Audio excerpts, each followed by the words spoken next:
La 12, Dominique Bussy. Merci André.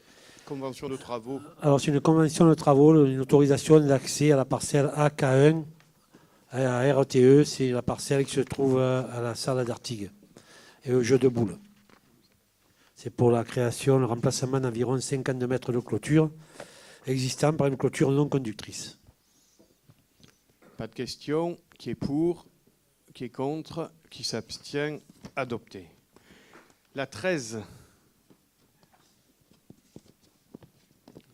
Oui, c'est embêtant. Canalisation d'eau usée dans le patrimoine. Là aussi, c'est une convention sur la rétrocession d'une canalisation d'eau usée dans le patrimoine communal. C'est la canalisation qui se trouve au chemin de la Carrère, à côté du collège Jacques Monod, de façon à ce que le projet de logement à loyer modéré puisse être branché sur cette canalisation qui est privée.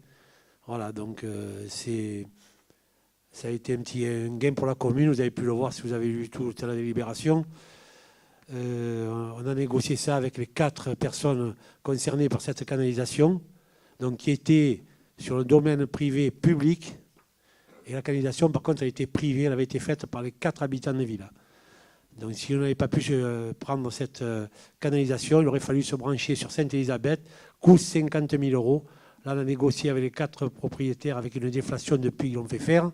Et ça nous a coûté 3 000 € par habitation, c'est-à-dire 12 000 €.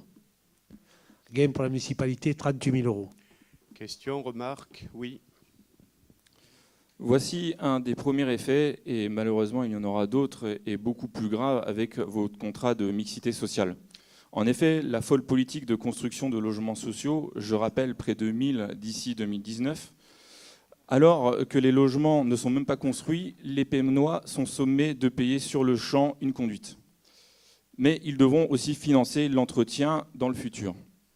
Comme quoi, la double peine n'a pas été abolie, du moins pour le contribuable.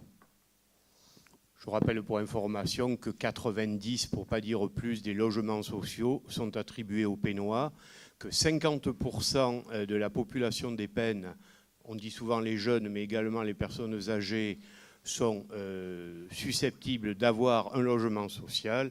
Donc tous les Pénois qui cherchent désespérément parfois à se loger apprécieront la remarque de M. Fusone. Oui, donc je mets aux voix, vous avez la politesse de ne pas reprendre la parole, vous n'êtes pas à Marseille ici. Vous allez perdre l'attribution des logements sociaux. Vous allez perdre l'attribution des logements sociaux. Ça sera le préfet et le président de la métropole qui mettront qui veulent dans les logements sociaux. Allez, vous êtes en campagne, vous vous réveillez, c'est bien. Mais les logements sociaux sur la commune, je le répète, sont d'abord et avant tout pour les Pénois. Pour vos amis. Et c'est les Pénois, pour mes amis Pénois, effectivement, et c'est les Pénois qui apprécient. Par exemple. C'est vrai que vous y avez jamais mis les pieds au Pen Mirabeau, mais c'est en train de changer, vous êtes en train de grandir, vous êtes ambitieux, vous allez aller loin, cher monsieur. Allez, je mets aux voix pour cette canalisation, la 13, qui est pour, qui est contre. Et bien sûr, le Front National est contre. Les gens qui habiteront apprécieront ne pas voir les évacuations d'eau usée. Qui s'abstient? Adopté.